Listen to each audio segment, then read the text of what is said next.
শুভ দিন। আজ ৭ই জানুয়ারি ২০২৫ খ্রিস্টাব্দ, রোজ বুধবার। আজকে আমাদের জন্য মঙ্গল সমাচার, সাধু মার্ক রচিত মঙ্গল সমাচার ৬ অধ্যায় ৪৫ থেকে ৫২ পদ। পাঠ করছি দীপক পিয়াস হালদার। আজকের পাঠের বিষয়, সাগরের উপর দিয়ে হেঁটে চলেছেন যিশু। এরপর যিশু তখনই তার শিষ্যদের নৌকায় চাপিয়ে দিয়ে নির্দেশ দিলেন যে তারা যেন তার আগেই সাগরের ওপারে বেথসাইদায় চলে যান। এর মধ্যে তিনি নিজেই লোকদের বিদায় দেবেন। সকলের কাছ থেকে বিদায় নিয়ে তিনি এবার কাছের পাহাড়টিতে গেলেন প্রার্থনা করতে। সন্ধ্যা যখন নেমে এলো, তখন নৌকোটা সাগরের মাঝখানেই ছিল, আর যিশু ছিলেন ডাঙ্গায় একলা।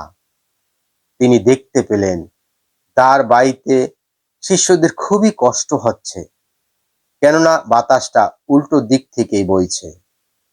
তাই রাত যখন প্রায় ৪ প্রহর, তখন তিনি সাগরের উপর দিয়ে হেঁটে তাদের কাছে গেলেন।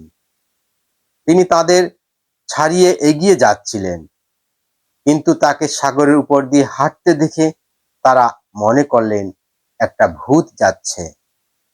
চিৎকার করে উঠলেন তারা, কেননা তারা সবাই তাকে দেখছিলেন আর রীতিমতো ভয়ও পেয়েছিলেন।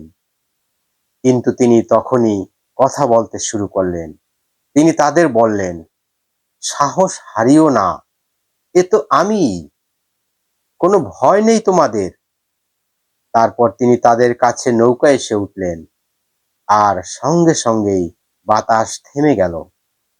তারা একেবারে স্তম্ভিত হয়ে গেলেন, কেননা রুটি নিয়ে যা ঘটেছে তার আসল অর্থ তারা বুঝতেই পারেননি। তাদের মনটা যে অন্ধ হয়েছিল। খ্রিস্টের বাণী। খ্রিস্ট প্রভু, তোমার প্রশংসা হোক।